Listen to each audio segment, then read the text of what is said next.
بہرحال یہ صرف کہنے کی بات نہیں ہے، یہ صرف سننے سنانے کی بات نہیں ہے، اللہ سبحانہ و تعالی کا یہ کلام اللہ کی صفت ہے، اور اللہ کی صفت نوری کے ذریعے سے جب اللہ سبحانہ و تعالی نے پہاڑ کے اوپر تجلی کی تھی، اس وقت جب کہ حضرت موسیٰ علیہ السلام نے اللہ سبحانہ و تعالی سے کہا تھا رب ارنی انظر الیک، اے رب میں تیری ذات کو دیکھنا چاہتا ہوں، میں تجھے دیکھنا چاہتا ہوں، میں تیرا دیدار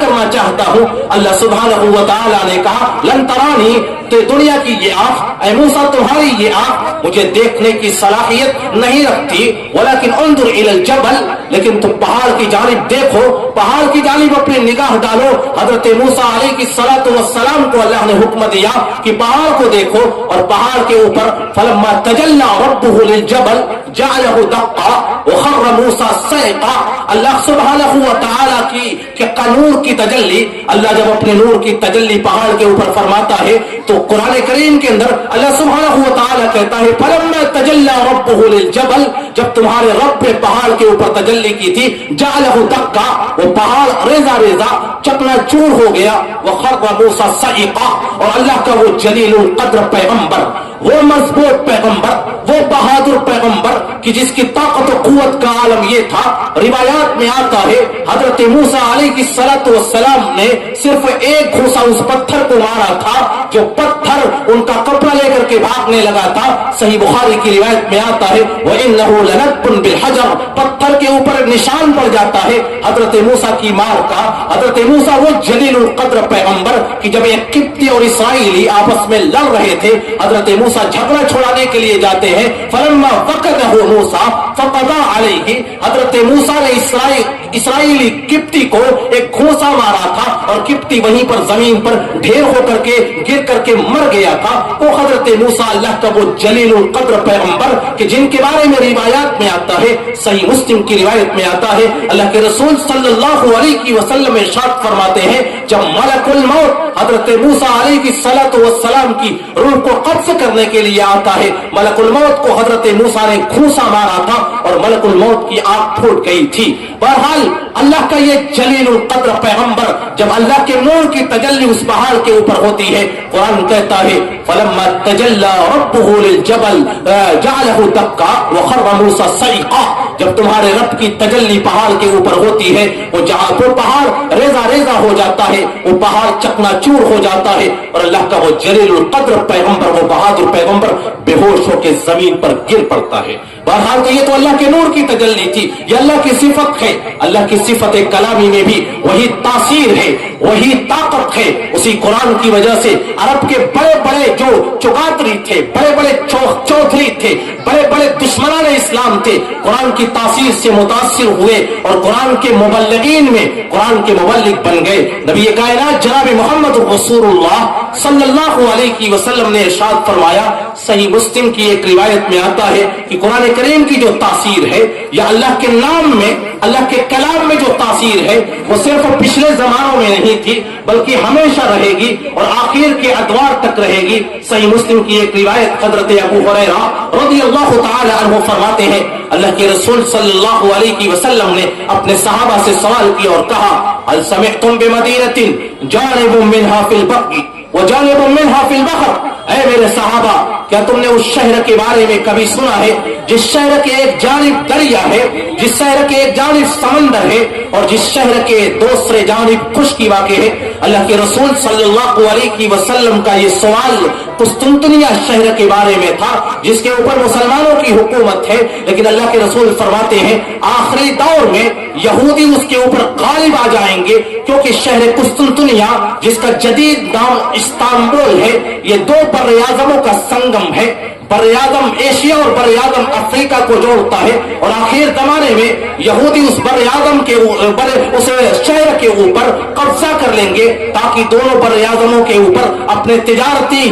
کام کو پھیلانے میں آسانی ہو۔ اور فلسطین کو اسی لیے ٹارگٹ کیا گیا ہے، یہودیوں نے فلسطین پر قبضہ کرنے کی اسی لیے بھی پلاننگ کی، تجارتی مقصد ان کا یہ تھا کہ چونکہ فلسطین تین بر اعظموں کا مرکز ہے، بر اعظم ایشیا،